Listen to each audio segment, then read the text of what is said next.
Good afternoon, everyone. It's been a few days since I've given a report on the COVID-19 supports and programs our department has rolled out to date. So today I want to provide Islanders with an update of where things are at. But before I get to that update, I want to start off by recognizing the Confederation Center of the Arts. Today they announced for the first time in its 55-year history that the Charlottetown Festival has been canceled. As minister responsible for both tourism and culture, my heart goes out to all of the staff involved in the Charlottetown Festival and at the Confederation Center of the Arts. I certainly recognize that this decision wasn't easy for the Confederation Center, but it was indeed a very important and responsible one to make, as safety continues to be the top priority during these unprecedented times. Prince Edward Island is incredibly fortunate to have such a vibrant and dynamic arts community. Our island artists are incredibly important to our province, and that is why every year, twice a year, in the spring and fall, we launch a round of funding for our Arts Grants program to support professional island artists in their projects and help them advance their learning and expertise. I want to take this opportunity to share with you all and professional island artists that last week we opened our spring round of arts grants and are now accepting applications. To learn more information about this program and how to apply for an arts grant, visit princeedwardisland.ca/artsgrants. Once again, princeedwardisland.ca/artsgrants. And now we'll move on to our update of our COVID-19 supports and programs. To date, we have approved 2,325 applications and rolled out $2,275,000 from the Emergency Income Relief Fund into the pockets of self-employed Islanders. I'd like to add that we've extended the deadline to apply for the Emergency Income Relief Fund for the self-employed to April 30th. However, just a reminder that this temporary program is specifically to help address the loss of income self-employed Islanders experienced between the period of March 16th and March 29th. As for the Emergency Relief Worker Assistance Program for workers who are still working but have seen a significant reduction in their work hours due to the impact of COVID-19, 259 applications have been approved for 1,500 impacted employees, which means $538,500 are now in the pockets of these island workers. This temporary program is specifically to help employed workers who had experienced a reduction of at least 8 hours per week during the 4-week period of March 16th to April 11th. The deadline to apply for the Emergency Relief Worker Assistance Program is April 30th. As for emergency working capital financing for small businesses, to date, 132 loans have been approved, totaling $6.5 million. For our employee gift card program, we have received 1,501 applications from employers, which means 9,920 Sobeys gift cards have gone out to island employees who have been laid off. As for our Community Champions program, we have 68 registered champions that have given out 2,040 grocery gift cards to Islanders so far. As for our commercial lease rental deferral program, we have received 160 inquiries and have approved 70 applications so far. For our COVID-19 business adaptation advice program, so far we have approved 160 applications for island businesses, entrepreneurs, nonprofits, and non-governmental organizations to access professional advice and support from the impacts of COVID-19. And as for COVID-19 Income Support Fund, we have approved 7,277 applications, meaning $5.4 million are now in the pockets of Islanders. And a reminder to all Islanders, the deadline to apply for this one-time lump sum payment of $750 is April 30th. Last week, we announced supports for the tourism industry. Details on our Tourism Interest Relief Program and our Tourism Assistant Loan Program are now available on our government's website. In total, we have rolled out 10 programs and have expanded 2 pre-existing programs to help support Islanders during these challenging times. For details on how to apply to all the supports and programs we have rolled out so far, please visit princeedwardisland.ca/COVID-19. There you will find 2 buttons to click on, for business and for workers.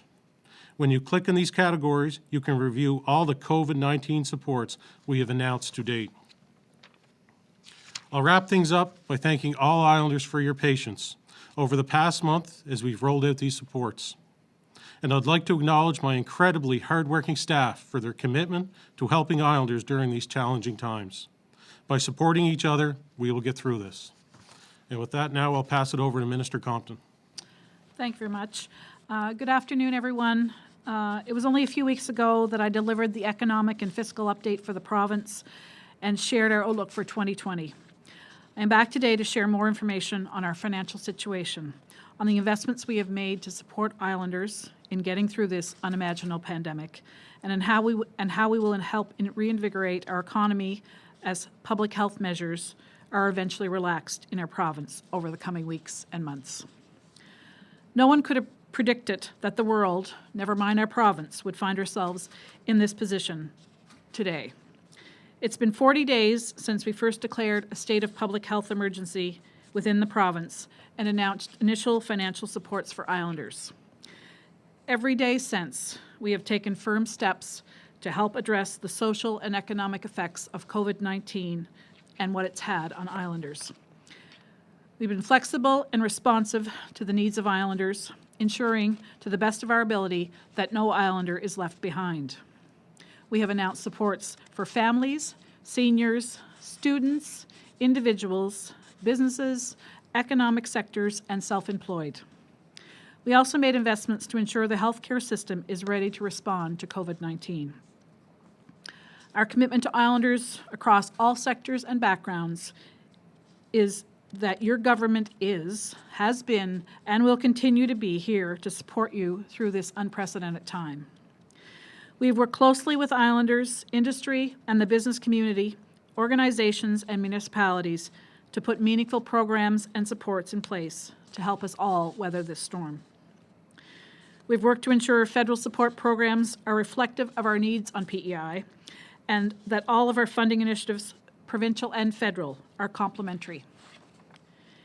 In the coming weeks, Islanders can expect to receive information from the Provincial Tax Office about how to take advantage of property tax relief measures previously announced to further alleviate some of the financial hardship that they may be feeling during these challenging times.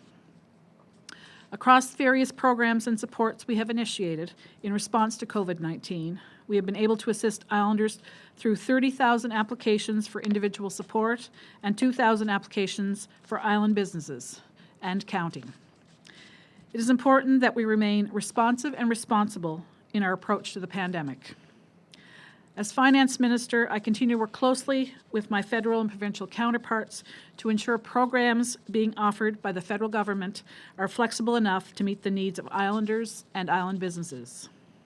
An example of this is the Commercial Rent Assistance Program that the federal government announced today, which makes support available upfront for those who need it. The federal government has also designed a new suite of programs, including to assist businesses, including the Canada Emergency Business Account, or CEBA.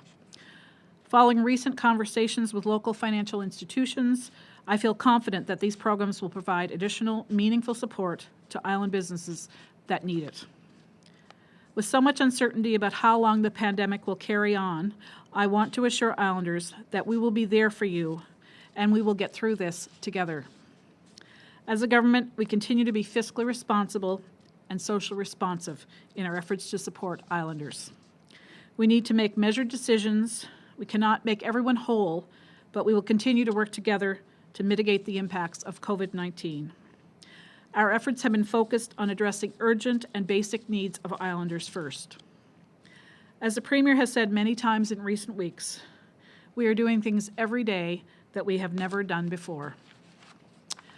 We want to ensure that the programs and supports being delivered are responsive and responsible, meeting the needs of Islanders they are intended to support, and being guided by strong oversight. As such, I welcome the Auditor General's involvement, and my department will be transparent in working with her, just as we have been in working with Islanders since the very beginning. We will also continue to work collaboratively across party lines to support Islanders through the pandemic. And as we look toward the days and weeks ahead, our thoughts are understandably focused on being able to hug our family members and loved ones and find our way to a new normal. COVID-19 has had an unimaginable impact on the health and social well-being of nations around the world, and it's also taken a toll on our global economy. Prince Edward Island's economy is feeling the ripple effects, and because of our fiscal response to COVID-19 to support Islanders in getting through this pandemic, along with unexpected reduction in tax revenues, there is little doubt that we will experience a deficit for the 2020-2021 fiscal year. We're not alone in facing this reality, as every province across the country and the federal government are in the same position. We will make the needed investments, but we will do so with vigilance in our spending. We are working diligently on the budget for this fiscal year, and I look forward to be able to table that budget in the legislature, hopefully soon, so that we can have a clear sense of what the financial path ahead looks like for our province. We are fortunate that our province was on a solid economic position before the pandemic hit, and I have the confidence that we will have the financial endurance needed to manage a deficit. As the Premier has said earlier in the week, we are looking at easing back public health measures, and we are thinking about what might that look like for Islanders and our economy. It is because of the excellent leadership of the Chief Public Health Office and the proactive steps we took together in the early days of this pandemic that we can even have a conversation about relaxing measures. I do, however, want to caution each and every one of you that while our province is in a good situation today, we are by no means out of the woods yet. Like many, I'm anxious for Islanders to see their loved ones, to be active in their communities again, and to go back to work. However, any relaxing or easing of public health measures will be gradual, and we ask for Islanders' continued patience, understanding, and cooperation, as you've all done so thus far. Islanders are resilient by their very nature. It is that resiliency, hard work, and determination that leads strength to our communities and to our economy. We must continue to be mindful of not just the situation we are in, but that of our neighboring provinces, our country, and nations around the world. Our responsibility is to Islanders and their safety. We will continue to work closely with the Chief Public Health Office as we get ready to ease measures, ensuring that we do so responsibly and in tandem with all industries and departments to ensure that we are in a position to support economic recovery.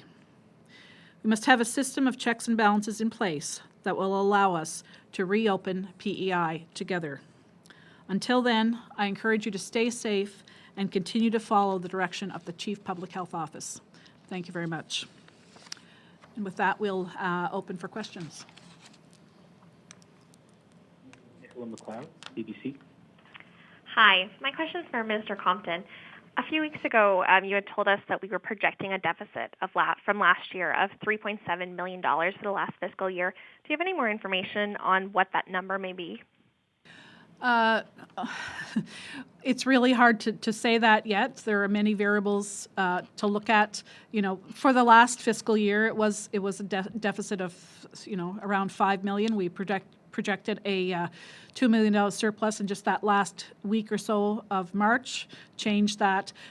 Moving forward for the next year, we're working together with all the departments to come back to us, and we are daily working on what the budget will look like. So, there are a lot of variables in that. How quickly we come out of this. Is there a great decrease in revenues? There are a number of things to look at. Great, thank you. And how challenging is it right now to make a plan regarding the future of PEI's big industries when the earnings are so up in the air? Well, the one thing I continue to say is we were in a good economic position going into the pandemic. We've had a better rating from the bond raters. We're in a good position to be able to borrow the funds that we need, both short-term and long-term. And I know because of the nature of Islanders, we will be resilient, and people want to get back to work as quickly as we can, and we want to do that in a safe way, and we will rebound. you. Nicole Williams, CBC. Hi, I'm wondering if you both can answer this question.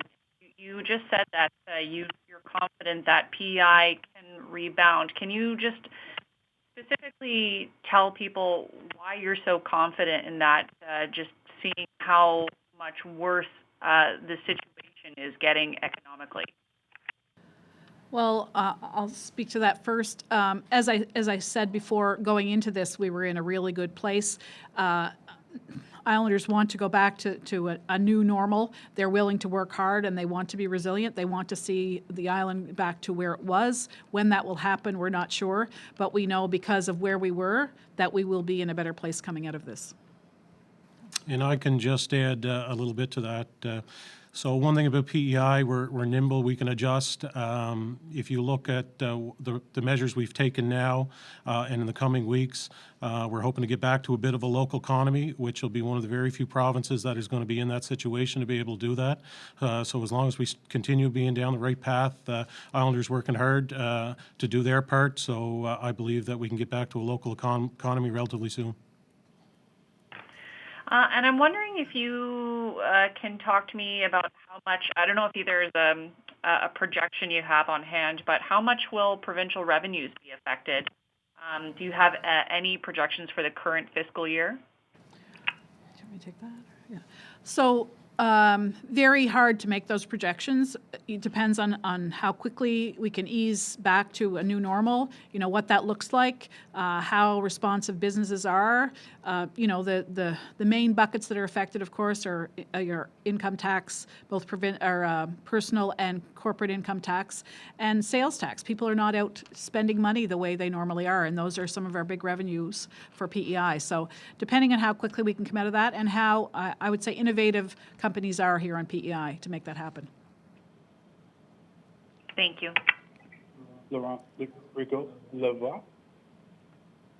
Good afternoon. I have a question for you, Minister Marquet. I'm just wondering, I'm not sure you said it at the beginning, but do you have an update about the loans for the tourism industry you announced last week? Thank you for the question. So we are taking applications now. We've had some great uptake.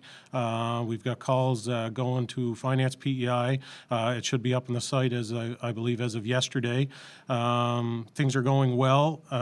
We're getting lots of feedback. There's a couple of adjustments that we made with the program. That there was a couple gaps which we've worked through. So we're full steam ahead, and I hope most tourism operators can make the call, fill the application, and we're going to do our very best to help you all out. Okay, and just a follow-up on that for you, Minister Compton. The economic update, which was released at the beginning of the month, indicated that 5,300 job losses were anticipated in May for accommodation and food services. Is it still valid, this figure, or it will be updated too? Well, we're looking at that regularly. It's very difficult to say yet until we see the next labor force projection, but I can comment that almost 14,000 Islanders applied for EI in the first 4 weeks of the pandemic. So it gives you a bit of an idea. Thank you. Stu Neepy, The Guardian. Hi, good afternoon. I suspect, I was actually wondering if there's any information you might be able to give about the applications for the Special Situation Fund. Now, I know it's not necessarily in either of your departments, but it is one of those relief programs for people who aren't eligible for some of the other ones. So I'm wondering if there's any information you could give me about that fund, about applicants and whatnot. Thanks for the question, Stu. I don't know a whole lot about that program, but the little I do know, which I had an update about a week ago, there was approximately 570 applications in through that program.